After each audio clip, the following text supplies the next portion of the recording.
Ku nkomero ya Sabbiiti ewedde munnakibiina ki National Unity Platform Mathias Walukagga yaddukira mu kkooti enkulu ng'awakanya akakiiko k'ebyokulonda okumujja mu lwokaano lw'okuvuganya ekifo ky'omubaka owa Busiro East. Ng'akakiiko kawanduukulula Walukagga kategeeza nga bw'atalina buyigirize bumala kuvuganya ku kifo kino nga bwe kirambikiddwa mu mateeka.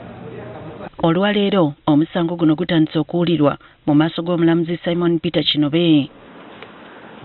Omulamuzi Kinobe alagidde oludda oluwawaabirwa okussaamu okwewozaako kwalwo obutasukka lunaku lwankya olwo oludda oluwaabi nalwo oluwumbewumbe obujulizi bwalwo mu musango guno ku lunaku olwokuna era wiiki eno. Kkooti ekkiriza okusaba kwaffe ne validatinga ne Electoral Commission egambye tejja kuwakanya validatinga petition yaffe. Kkooti n'esaba Electoral Commission ne Mwami Lubowa ng'ebawadde olunaku lumu bateekemu empoza yaabwe oba okuddamu ku petition ya Honorable Walukagga. Naffe ku lunaku oluddako lwe lujja okubeera olwokuna tuteekemu okuwumbawumba kwaffe ne rejoinder singa ebeerawo. Iwo ennono y'amateeka egamba nti oyo ali mu musango talina ate kutagulula bigere ate agende kubisukka ku ebyo bye yaleeta mu kkooti. Bw'oba wawaaba ng'okaayanira kibanja ate totuuka wakati kati n'ogamba nti naye n'omukyala yamutwalirako. Tusuubira nti bannaffe bajja kukuuma ennono eyo babeere ng'ebyo bye tuleese byebyo bye baddamu. Kyokka ate era mu ngeri y'emu singa basukka we balina okukoma ne tuzuula ng'ekyo kye baleese kiyinza okukosa omuntu waffe.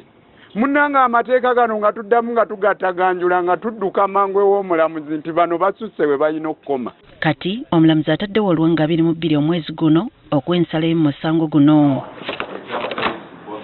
Bannamateeka ba Walukagga nga bakulembeddwamu Alex Luganda ne Elias Luyimbazi Nalukoola bategeezezza ng'omusango guno bwe gugenda okuwulirwa mu bwangu ng'ekiseera ky'okkuba obukonge tekinnatuuka. Omusango guno gulina kuwulirizibwa mangu nnyo kubanga mu mateeka bwe kirina okubeera ng'ensala erina kufunibwa nga tebannamaliriza na kuba ballot.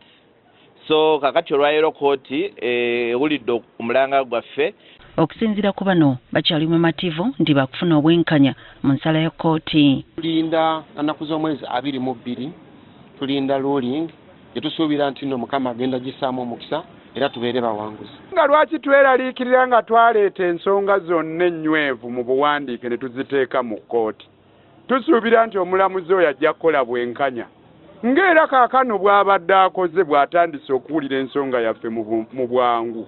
Ekyo nakyo tukijaguze.